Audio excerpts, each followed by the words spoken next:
2017 was possibly the single greatest year ever for video games. So, naturally, only 2 games were good enough this year to make it onto my list. I feel like everybody got what they wanted this year. RPG fans got Divinity 2 and Persona 5. You sick bastards out there got this Neo game that makes me want to die.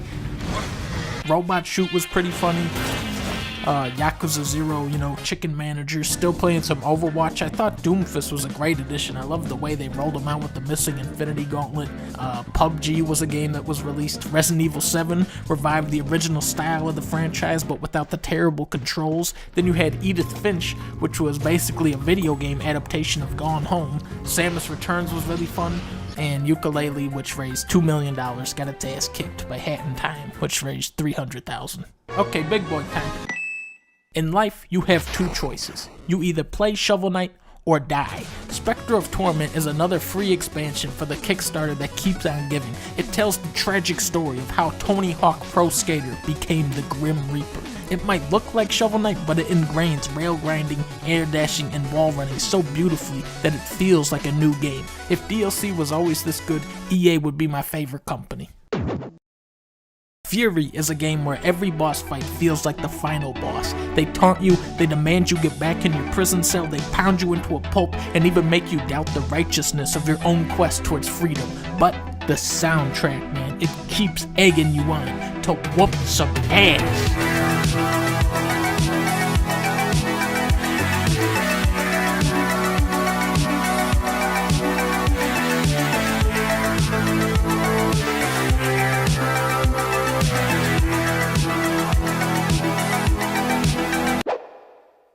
In the game Superhot, you gotta kill a bunch of red guys, and then the guy comes on and goes, Superhot, Superhot. The premise is that time only moves forward when you do, which in turn allows you to pull off some ludicrous shit. Whoa, give me that. There's no music, just the sounds of lead and glass sliding across the level. You can slice through a bullet with a samurai sword, throw a bottle at a dude's head, grab his gun out of the air, shoot him with it.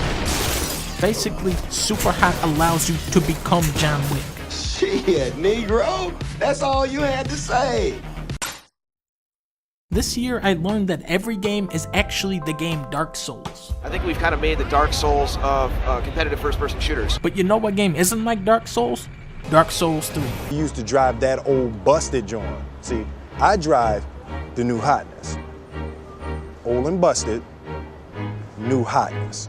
Dark Souls will always be an important game, not only for launching Miyazaki and his team to massive success, but for proving that there is still a commercial interest in challenging games. It's also a game with dozens of memorable moments, like remember in Dark Souls 1 where if the rat bit you, you're now poisoned until you die? Remember this boss? Remember how if you run past the enemy straight to the boss fight, they keep chasing you even after you beat them and I can't see shit because the camera's more interested in this stupid ass tree? Thank you, Dark Souls. Remember how this guy's leg has a hitbox? Remember this guy who puts a debuff on you so you can't roll? Remember how if you get too close to the Hydra, you fall in the lake and die? Remember Snake Fortress? Remember Blighttown? Remember Snake Fortress? Remember the good feature where if you swing your weapon, you just hit the wall instead every single time? Let's just say Dark Souls 3 takes a different approach to difficulty. The combat is far more reliable and fluid than the older titles, and it compensates for this with foes that are absolutely vicious. Right out the gate, it pits you against this mammoth knight who will pile drive you into hell if you slip up. The first time I fought this guy, it probably took me around 8 tries to finally take him down, and then I realized, shit. That was just the first enemy in the game. Most RPGs hammer the player with hours of expository dialogue, but Dark Souls tells a story simply by you walking through its rich, evocative settings. I don't need any cutscenes to tell me this is not the McDonald's parking lot, okay?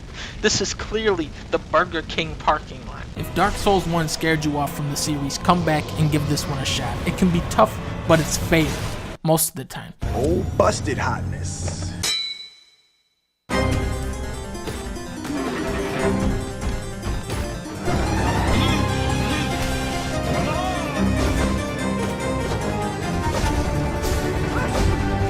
Hollow Knight is pretty much just Dark Souls.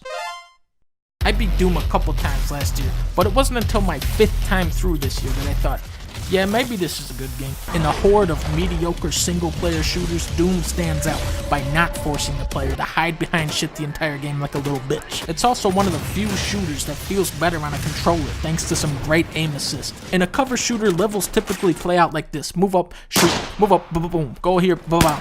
Doom is more like... You are bouncing all over the place, picking up health and ammo, smashing guys with your melee attack. Look at this new Call of Duty.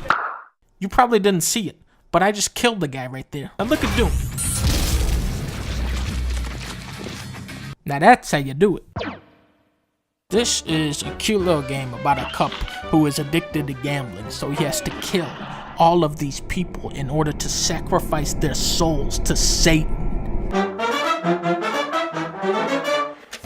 The irony of Cuphead is that it's the easiest run and gun I've ever played, and it's still a motherfucker. Even after fighting them multiple times in a row, the bosses in this game remain ruthless and unpredictable. You'll get your ass whooped by a carrot, you'll get your ass whooped by a potato. Fuck you, you shit dragon piece of shit!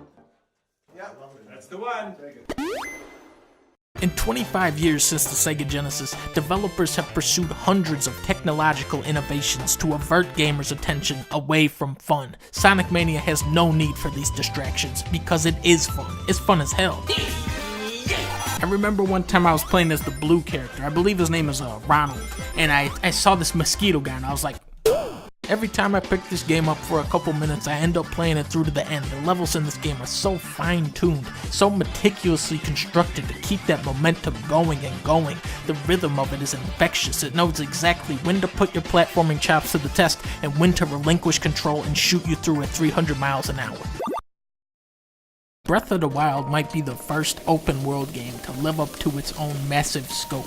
Nearly every inch of the map seems deliberate. You always feel like you're in the right place, like your own personal sense of discovery will be rewarded in some way. In contrast to most stuff on this list, Zelda is far more laid back and serene. Most of the game entails climbing and soaring around cel-shaded environments with sparse, minimalist melodies drifting through the breeze. The combat and puzzles actively prod your imagination and encourage the player to bend the game's systems to their will. I don't think I've had this much fun just toying around with the game's mechanics since the Phantom Pain. Nothing feels far-fetched. If you can dream it up, chances are it can be done. Watch, I'm gonna shoot myself all the way to the volcano. Watch and learn, boys. Game fucking sucks.